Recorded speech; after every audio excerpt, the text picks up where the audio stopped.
Hello and welcome to section 4.7. We're going to be doing lecture a little bit differently because I'm trying to switch up the format of the lectures that go with the feedback that you provided me in the exam one material lecture quizzes. All right, so what we have is we're going to look at the conformational analysis of ethane in this chapter, as well as of propane. So first, let's draw ethane in its bond line diagram or its bond line structure. That's a good place to start. So ethane in its bond line structure looks like this. Looks like a line, right? And it has 6 hydrogens. We're going to draw these in wedge and dash structure where, oh, already getting that wrong. Okay, so there's this hydrogen here. Okay, this one's on a wedge. This one's on a dash. Now remember, the hydrogen that's on a wedge is coming towards you, and the hydrogen on a dash is going away from you. And this carbon also has 2 hydrogens. This one's on a wedge, and that hydrogen's on a dash. So 6 hydrogens, 2 carbons, that makes ethane. And remember, if we were going to do a Newman projection of this, we would start by choosing a carbon, such as this front one here, and looking at it down the carbon-carbon bond, right? So here is our I, and we are looking right down that bond, like so. And so if we do that,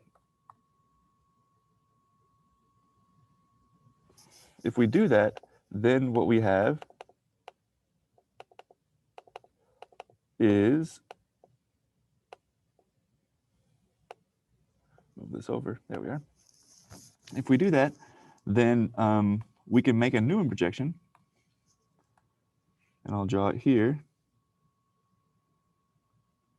where the hydrogen coming up is there, the hydrogen on a wedge comes out left here, and the hydrogen on a dash comes out to the right.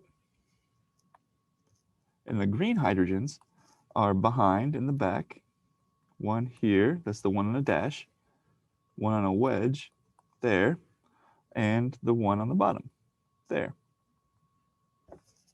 All right. And something good to know is that we have a first definition here that I want you all to be able to know, and that is, sorry, if we were to look at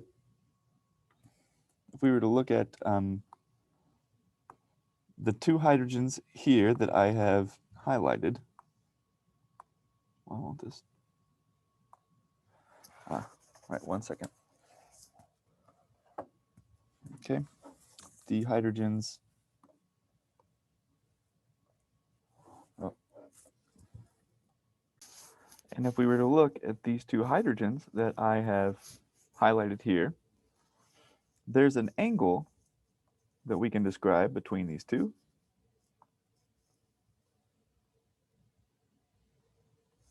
Between these 2 hydrogens, and that's called the dihedral angle. So this is the angle between 2 substituents.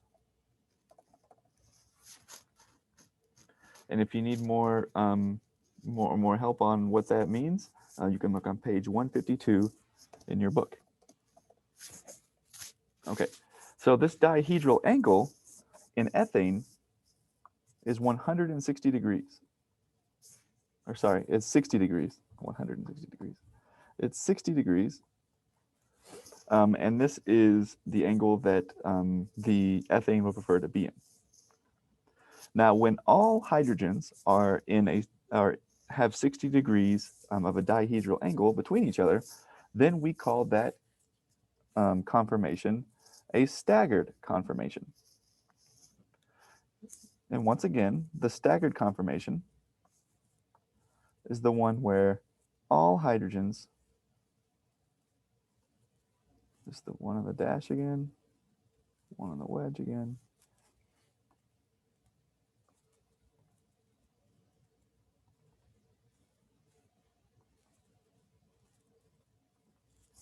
There we are. This is called the staggered conformation, and the staggered conformation is the conformation with 60 degrees dihedral angle between each substituent.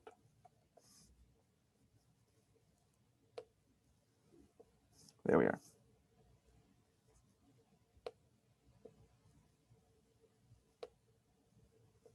Okay. Now the opposite of the staggered conformation is called the eclipsed conformation. And perhaps from the name of this conformation, you could have guessed already that we're going to be changing the dihedral angle to be much smaller, much like a solar or lunar eclipse. So here, now, we have the hydrogens in the back like before.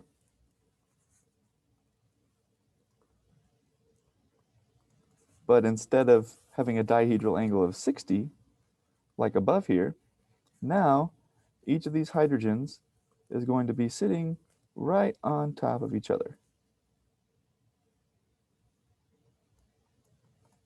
So you could kind of imagine that they're like right above and below each other here.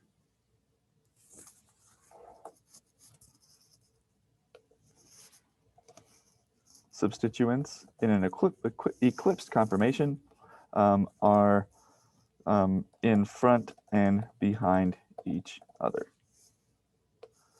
Something interesting to note here is that in a Newman projection, a staggered conformation has the lowest energy,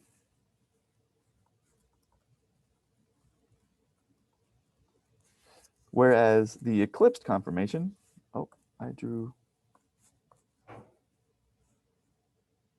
this, there we go, that looks better. The eclipsed conformation has the highest energy.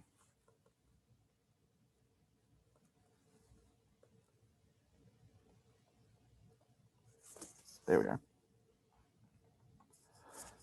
And in fact, you could imagine that we can go from the staggered conformation here above to the eclipse conformation simply by twisting which way the substituents rotate in the molecule, right?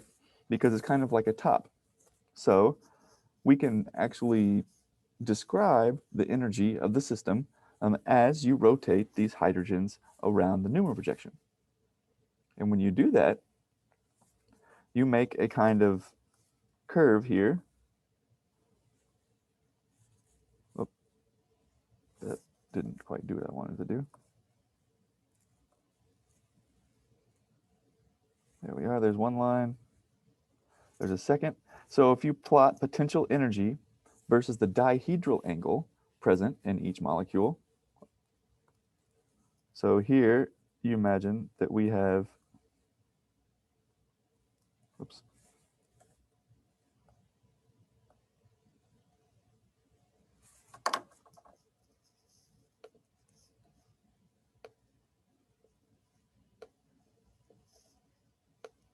we have three different molecules here.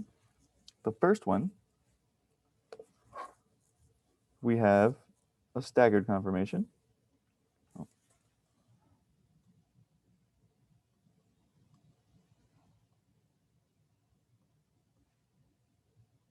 I'll draw the front here. Oh, actually, we're doing the back, aren't we? So I'll draw all the back hydrogens the same, and we'll move the front hydrogens. So this one was in the back here like this. Same with these. There we are. Okay. So, actually, you know what? I want to change this.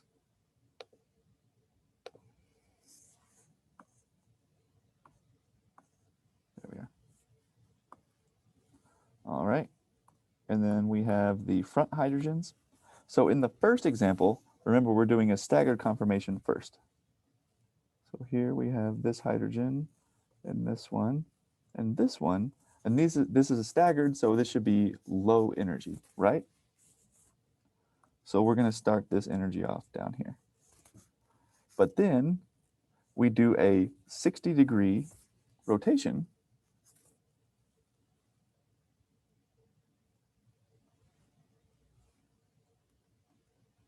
A 60-degree rotation. And now we have an eclipsed conformation, right? I really want this to be in the middle, like a good Newman projection. There we go.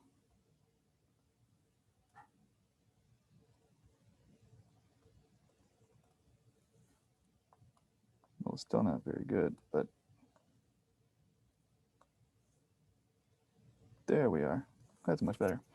So now we have an eclipsed conformation, and we know that those are the highest in energy, right?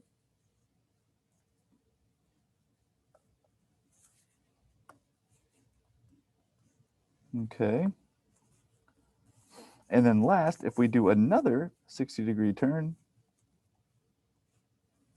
then we'll end up with another eclipsed conformation.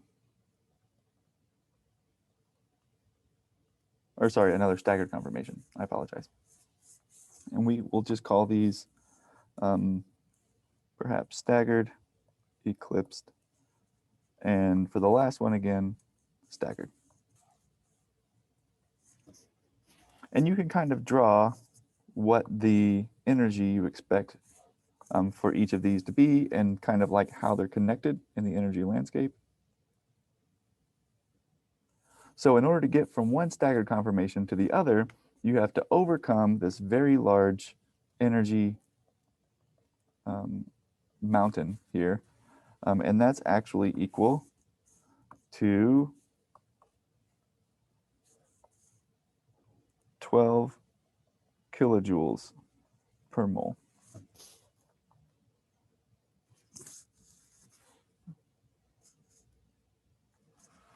And if you notice, ethane has all hydrogens, so that means you could potentially twist the top, just like we've been doing, over and over again and get the same exact energy levels because the molecule, each hydrogen looks the same as each other hydrogen. So there's no difference in each of these staggered conformations or any of the eclipsed conformations you can draw.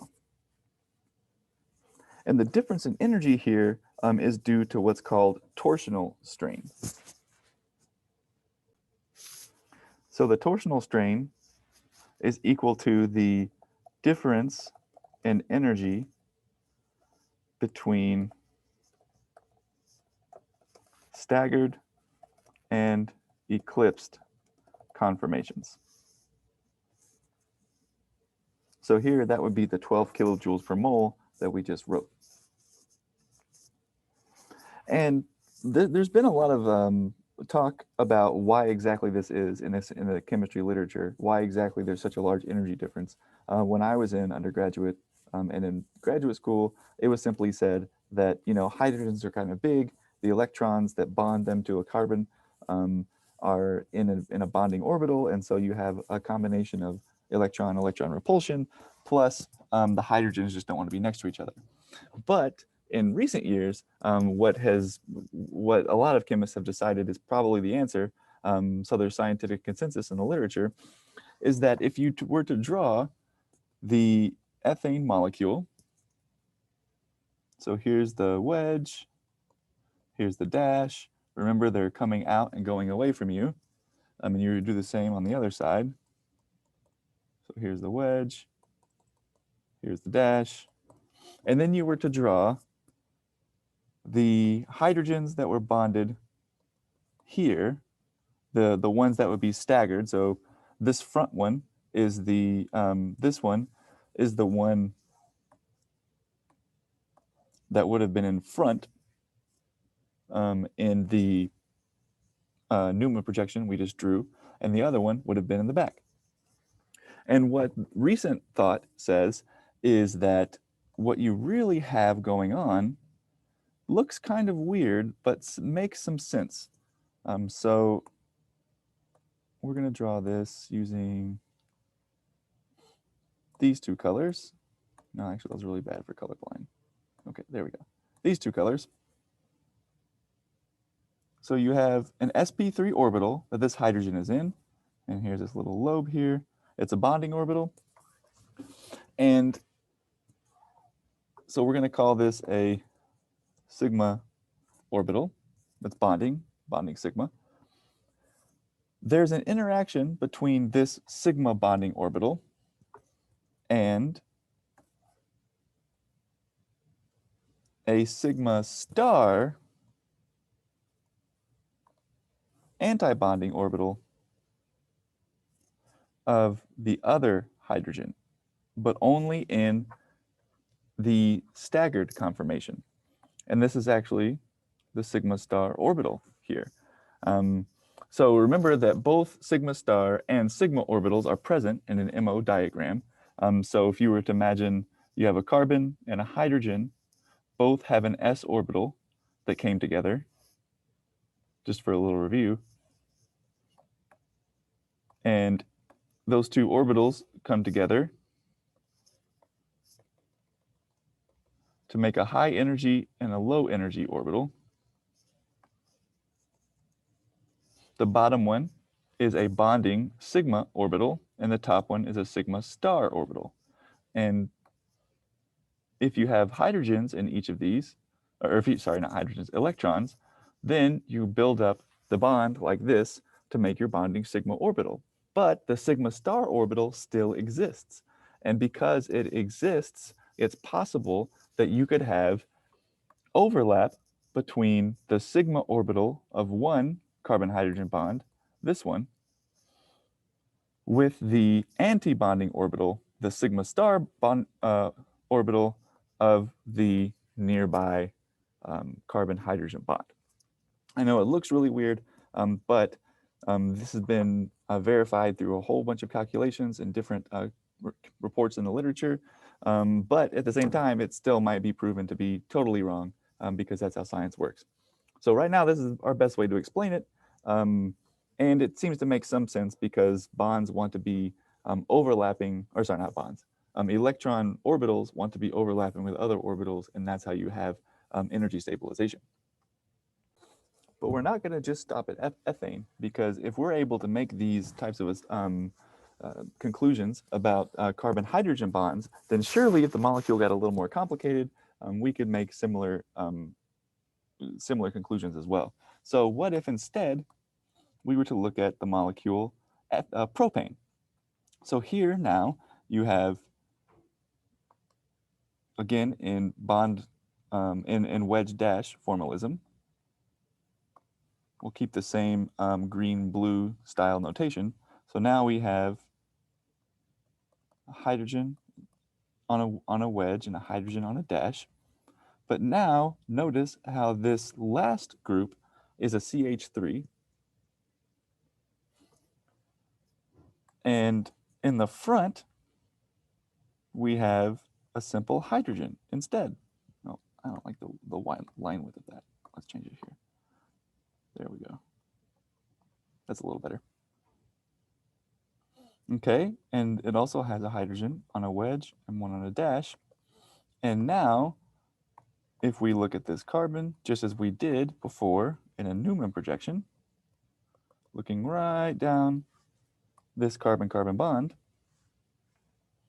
now what you see is a little bit different because, ooh, that's fun.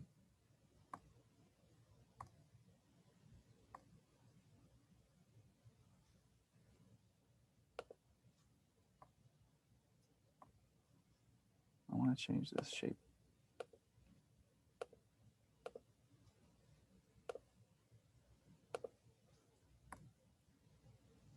Uh-oh, I might have reached my limit here. Okay, let's just erase it.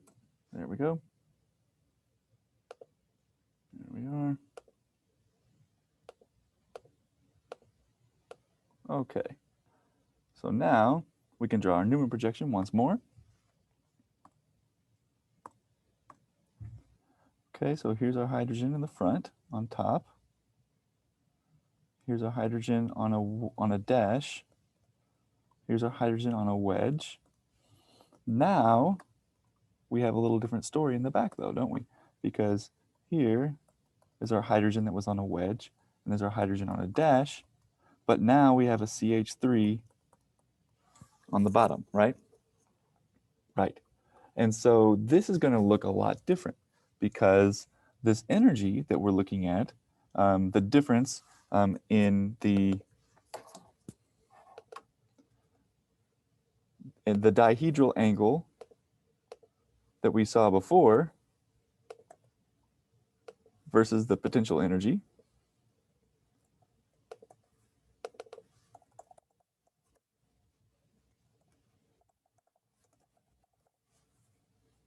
That map is going to look a little different because the CH3 is much larger than is the hydrogens that we were dealing with before. So we have the same chart here.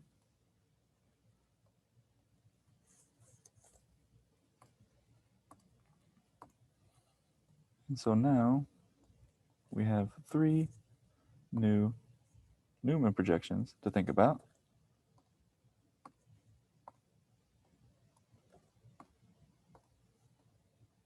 There we are. Okay, so again, in the back, we had hydrogen, hydrogen, CH3, the same for each one.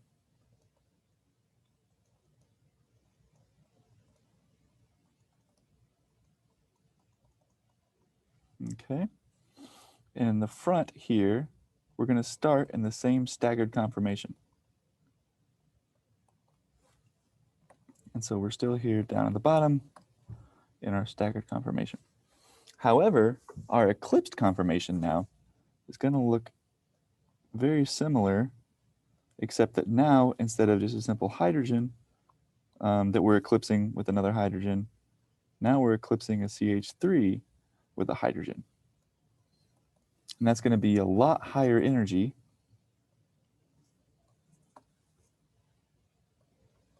in that eclipsed version. And in fact, the difference here is going to be much larger. Instead of the 12 kilocalories per mole or kilojoules per mole that we had before, now what we're going to have is 14 kilojoules per mole.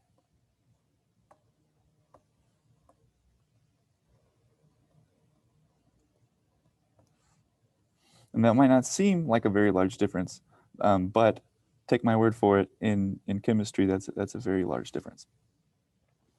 And if we continue rotating these further, so that was a 60-degree rotation, and do another 60-degree rotation,